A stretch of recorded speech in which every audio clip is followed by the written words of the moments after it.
ിലും പൊതുസമൂഹത്തിലും ഏറെ സുപരിചിതനും ആയിട്ടുള്ള ശ്രീ റജി ലൂക്കോസ് ഇന്നു മുതൽ ഭാരതീയ ജനതാ പാർട്ടിയോടൊപ്പം ചേരുകയാണ്. അദ്ദേഹത്തെ ഭാരതീയ ജനതാ പാർട്ടിയിലേക്ക് സ്വാഗതം ചെയ്യാനായി സമാരാധ്യനായിട്ടുള്ള സംസ്ഥാന അധ്യക്ഷൻ ശ്രീ രാജീവ് ചന്ദ്രശേഖരനെ ക്ഷണിക്കുന്നു. അദ്ദേഹത്തിന് ഷോൾ അണിയിച്ച് BJP-യിലേക്ക് അംഗത്വം കൊടുക്കുകയാണ്.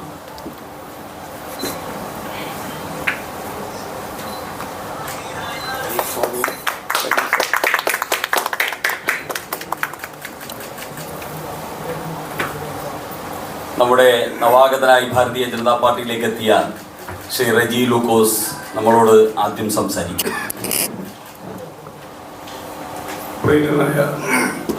രാജീവ്ജി, വേദിയിലെ BJP-യുടെ സമന്വിത നേതാക്കളെ, ഏറ്റവും പ്രിയപ്പെട്ട മാധ്യമ സുഹൃത്തുക്കളെ, ഞാൻ ഏതാണ്ടൊരു 35 വർഷമായിട്ട് ഇടതുപക്ഷത്തോടൊപ്പം സഞ്ചരിക്കുകയും കേരളത്തിലും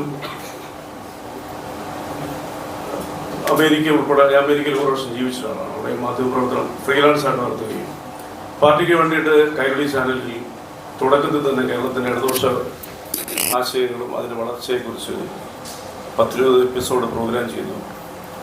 4-5 വർഷം ഞാൻ ആ TV-യിൽ പല പ്രോഗ്രാം ചെയ്തിട്ടുണ്ട്.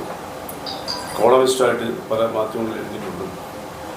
കഴിഞ്ഞ 13 വർഷമായിട്ട് കേരളത്തിലെ ടെലിവിഷൻ ചാനലുകളിൽ വലിയ ഗ്യാപ്പില്ലാതെ തന്നെ ഞാൻ സംവാദങ്ങളിൽ പങ്കെടുക്കുന്നുണ്ട്. നിങ്ങളെ പലരുടെയും ക്യാമറ എൻ്റെ ഫ്രണ്ടിൽ വെച്ചിട്ടുണ്ടെന്നാണ് എൻ്റെ ഓർമ്മ. ചെറിയ വാക്കുകളിൽ അവസാനിപ്പിക്കുകയാണ്.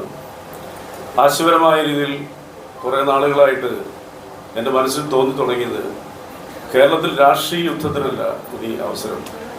ഇവിടുത്തെ പുതിയ തലമുറ നാടുവിടുന്നു. അവരെ ഇവിടെ പിടിച്ചു നിർത്തണം. പഴയ ദ്രവിച്ച ആശയങ്ങളുമായിട്ട് ഇനി മുന്നോട്ട് പോയാൽ നമ്മുടെ നാട് വലിയ രീതിയിലുള്ളൊരു വൃത്തസ്ഥനായിട്ട് മാറും. അതിൽ BJP-യുടെ ദേശീയ നേതൃത്വം പകർന്നു നൽകുന്ന വികസനവും ആശയങ്ങളും എൻ്റെ കുറേ നാളുകളായിട്ട് സ്ട്രൈക്ക് ചെയ്യുന്നുണ്ട്. ഞാൻ ഉത്തരേന്ത്യയിലെ പല സ്ഥലങ്ങളിൽ യാത്ര ചെയ്യുമ്പോൾ കാണുന്ന വികസനം എന്നെ ഞെട്ടിച്ചു കളഞ്ഞിട്ടുണ്ട്. കേരളത്തിൽ വികസനമില്ല എന്നൊന്നും ഞാൻ പറയുന്നില്ല.